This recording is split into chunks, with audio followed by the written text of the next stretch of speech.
24 नवंबर 2009 को बहुत बड़ा हादसा होती है।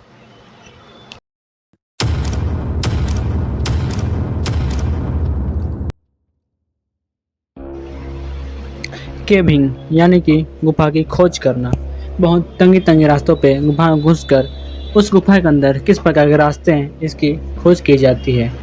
जॉन ईडवर जो कि अभी मेडिकल स्टूडेंट है, वह अपना इस नटी पटी गुफा में खोज करना चाहता है और यह छुट्टी लेकर जैसे अपना घर आता है, वह 24 नवंबर को अपना फैमिली के साथ वहां जाकर केविंग करने का डिसाइड करता है, जिसमें जोश और जॉन साथ में जाते हैं। जोश उसका छोटा भाई है और ये लोग सारे फैमिली मिलकर निकल जाते हैं। नटी पटी गुफा के पास जाने के बाद में वे लोग अब आपस में यह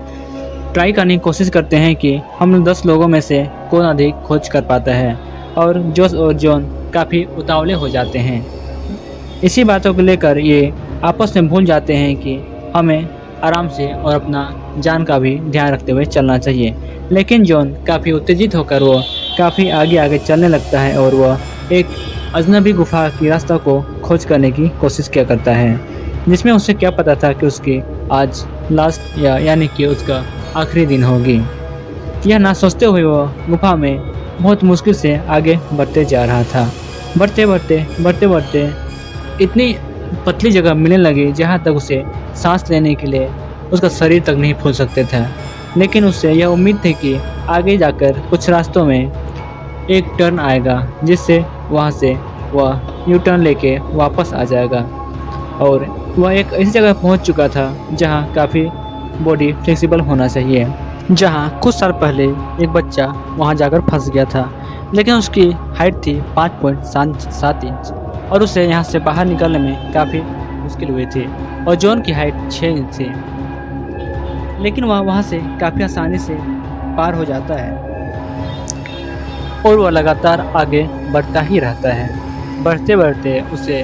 यह महसूस ही नहीं होता कि उसे यू टर्न लेना कहाँ से है। उसे लगता है कि कुछ दूर जाने के बाद उसे एक खोल मिलेगी, वहाँ से वो यू टर्न ले लेगा।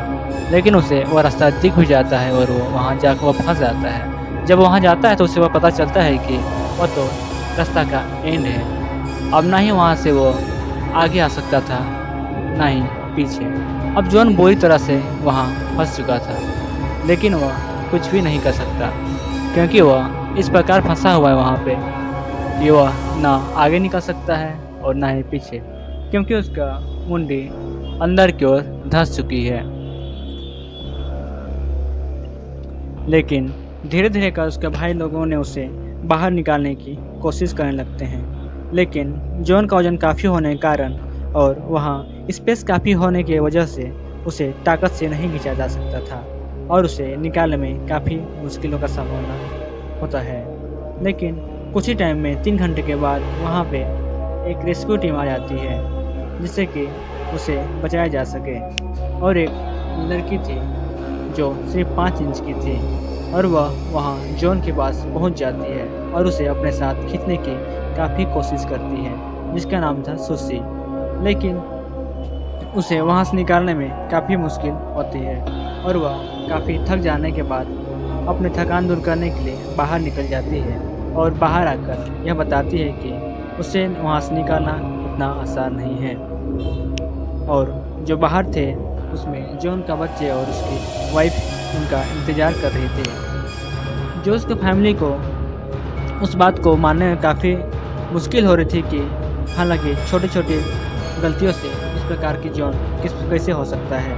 और सभी लोग ये बात सोचते हैं कि उसे कैसे निकाला जाए और एक पुलिंग ड्रिल लगाने का प्लान करते हैं। लेकिन पुलिंग ड्रिल उतना आसानी से काम नहीं करता क्योंकि रस्सी का खिंचाव पत्थरों से टकरा रही थी और पुलिंग ड्रिल वहाँ लगाने से काफ़ी दिक्कत हो रहा था, क्योंकि पुलिंग ड्रिल लगाने में वहाँ ड्रिल करना और सारे सिस्टम सेट करने में बहुत टाइम लग सकता था,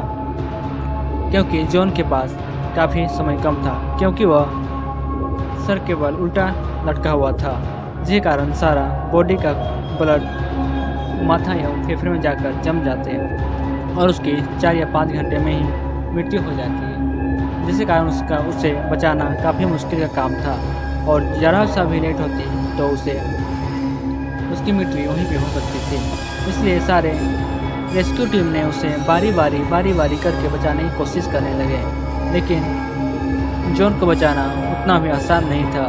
क्योंकि जॉन एक ऐसी जगह फंस गया था जहाँ की से बाहर आना उसे काफ़ी मुश्किल था। जॉन को निकालते समय रेस्क्यू टीम का एक मेंबर वहाँ अचानक घायल हो जाता है, और जब वह धीरे धीरे होश में आता है तो वह देखता है कि उसके माथा से खतरनाक खून बह रहे हैं और उसकी सारी पूलिंग सिस्टम खराब हो चुकी है, क्योंकि उसे जो पूलिंग सिस्टम को डील करके लगाया गया था वहाँ से बाहर आके उसके सर में लग गया था, जिस कारण से उसके माथा से भी काफ़ी खून बह रहे थे और जॉन जहाँ था पहले वहीं गिर चुका था। और 28 घंटा के बाद 25 नवंबर को वह 11 बजे 56 मिनट में उसका डेथ हो जाती है, लेकिन उसके परिवार इस बात को मानने को तैयार ही नहीं थे, जिस कारण रेस्क्यू टीम ने